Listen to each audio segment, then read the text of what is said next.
Shalom saudara-saudari sekalian, dimanapun Anda berada, kiranya Tuhan Yesus selalu memberkati.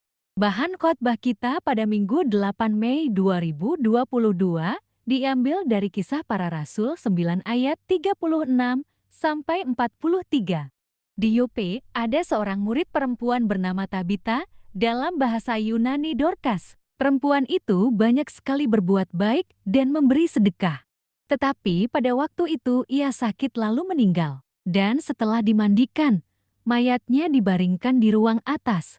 Lida dekat dengan Yob. Ketika murid-murid mendengar bahwa Petrus ada di Lida, mereka menyuruh 2 orang kepadanya dengan permintaan, "Segeralah datang ke tempat kami."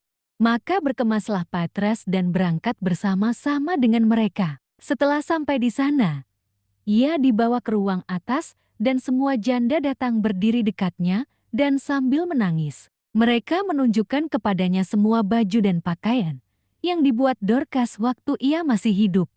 Tetapi Petrus menyuruh mereka semua keluar, lalu ia berlutut dan berdoa. Kemudian ia berpaling ke mayat itu dan berkata, "Tabita, bangkitlah." Lalu Tabita membuka matanya dan ketika melihat Petrus, ia bangun lalu duduk. Petrus memegang tangannya dan membantu dia berdiri. Kemudian ia memanggil orang-orang kudus beserta janda-janda, lalu menunjukkan kepada mereka bahwa perempuan itu hidup. Peristiwa itu tersiar di seluruh Yope dan banyak orang menjadi percaya kepada Tuhan. Kemudian daripada itu, Petrus tinggal beberapa hari di Yope, di rumah seorang yang bernama Simon, seorang penyamak kulit. Alkisah, ada seorang mahaguru mempunyai murid-murid yang sudah siap untuk pergi dan mulai berkarya. Salah seorang murid datang dan mohon izin untuk pergi. "Aku ingin membuat sesuatu yang berguna untuk orang," kata murid itu kepada gurunya. Setelah dia pergi, mulailah dia berbuat sesuatu. Dia membuat satu buku yang diberinya judul Kitab 8 Mata Angin, yang isinya tentang bagaimana orang bisa hidup baik, rukun, damai, mengendalikan diri, pokoknya semua isi buku itu yang baik-baik. Singkat cerita, si murid ini ingin supaya gurunya tahu bahwa dia sudah berhasil menulis buku hikmat. Maka dia menyuruh orang untuk membawa dan memberi buku itu kepada gurunya yang jauh di sana. "Bawa dan berikan buku ini kepada guru," minta tanggapannya. Setelah guru itu menerima dan membaca kitab hikmat karya muridnya itu, dia berpesan pada orang suruhan muridnya itu, "Katakan pada dia, apa yang dituliskannya itu cuma kentut doang." Setelah mendengar berita yang dibawa orang suruhannya itu, bukan main marahnya si murid itu. Lalu, apa yang dia lakukan? Dia pergi sendiri ke tempat gurunya yang jauh itu. "Apa maksud guru? Guru sembarangan saja kalau ngomong," kata si murid itu marah. Si guru cuma tersenyum. "Ngapain kamu ke sini? Bukannya kamu menulis kitab yang mengajarkan hal-hal yang baik? Tetapi sekarang kamu datang jauh-jauh ke sini dengan marah karena aku menyebut kitabmu hanya berisikan kentut saja." Ternyata gurunya cuma ngetes muridnya saja. Bener nggak nih? Dia bisa tetap jadi orang baik waktu ada yang melempar api. Ternyata masih marah-marah juga. Sahabatku, jika kita bandingkan dengan bahan khotbah kita minggu ini, jauh sangat berbeda dari cerita tersebut, di mana Tabita di dalam hidupnya langsung mempraktekkan tentang kebaikan yang sejati. Di ayat 36b jelas dikatakan bahwa perempuan itu banyak sekali berbuat baik dan memberi sedekah. Saya heran dan saya bertanya-tanya dalam hati, emangnya Tabita ini tidak pernah berkonflikkah dengan orang-orang yang ada di sekitarnya? Apakah Tabita ini tidak pernah juga duduk dan mulai bergosip tentang kejelekan-kejelekan orang lain atau marah-marah pada orang lain yang menilai dengan salah dirinya?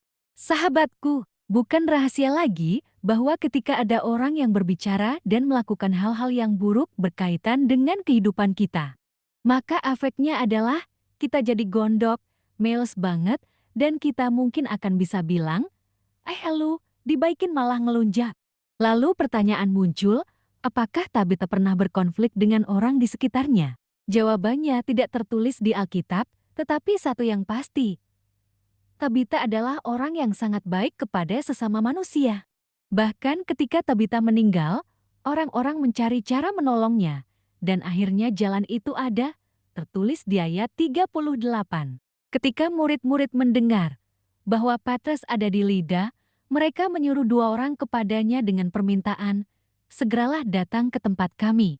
Sewaktu Tabita meninggal, mendengar ada Petrus yang sedang singgah di dekat daerah mereka. Orang banyak berinisiatif untuk menyuruh 2 orang untuk datang pada Petrus dan minta Petrus datang ke Yope. Bayangkan itu, saking kehilangannya mereka waktu Tabita meninggal, mendengar Petrus ada di dekat daerah mereka. Mereka bela-belain untuk datang dan menjemput Petrus untuk melihat Tabita yang sudah meninggal itu. Jarak Yope ke Lide itu kurang lebih 17 kilometer. Lalu lihat ayat 39, maka berkemaslah Petrus dan berangkat bersama-sama dengan mereka. Setelah sampai di sana, ia dibawa ke ruang atas dan semua janda datang berdiri dekatnya.